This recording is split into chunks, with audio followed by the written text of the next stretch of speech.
Welcome back to your favorite lifting channel in the whole wide web. Today we are going to compare Eddie and Thor's best lifts, but first a big applause for Gabriel for suggesting this video. And also a big applause for yourself for subscribing to this channel. Because of you guys I was able to buy a delicious meal at McDonald's, all from the income of this channel. Just what I needed to give me the energy to refute all the idiotic claims that were made on the internet this week. All of a sudden, a lot of people are doubting whether Thor could pull 501, and all of that has to do with the following clips circulating online. As you can see, Eddie pulls 465 in competition, just slightly faster than Thor pulls 470 in training. But in reality, this comparison is not as fair as it might seem. Eddie was fully peaked at this point, and Thor was at the end of his training cycle with fatigue at its highest point. If he peaks correctly for his competition, it can lead to significant performance gain.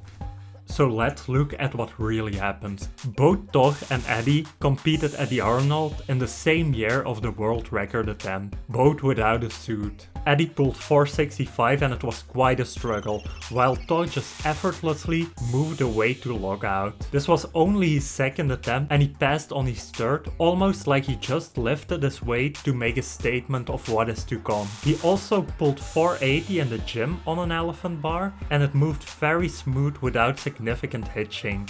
But the world record is not performed on an elephant bar, nor is it raw. So let's compare some footage of Eddie and Thor's equipped sets with 400 kilograms. Eddie did a set of 5 and Thor did a set of 3, and both were performed in the same year as their 500 kilo attempt. Eddie's setup between lifts seems to take significantly longer, so let's adjust for that.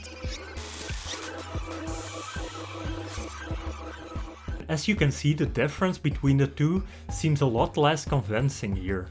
Eddie seems to get a lot out of using a regular bar and the suit way more than Thor, but that just might be because Thor trained raw for most of his life. Speed-wise, they do seem to be equally matched till this point. Thor posted his last heavy single 2 weeks ago, so it's fair to assume that this was his top set for his training cycle. Eddie mentioned that his top single was also performed 2 weeks out. And then 2 weeks before the 500 kilo, I did 450 kilos for 3 sets of 1.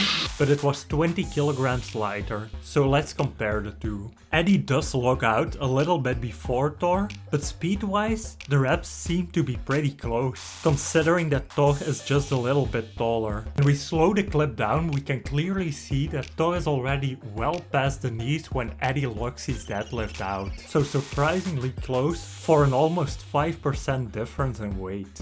Thor quite clearly has a strength advantage, but Eddie partially makes up for that technique-wise. I do believe, taking everything into consideration, Thor is capable of more than Eddie was in 2016. I would say he is closer right now to Eddie in 2017 when he actually reached his peak and deadlifted his 372.5 kilogram speed rep. Unfortunately, he never attempted to re-break the record in that year. That was it for the video. Let me know what you thought of the comparison and what you think Hafthor will pull. And while you're at it, drop a like and subscribe to the channel.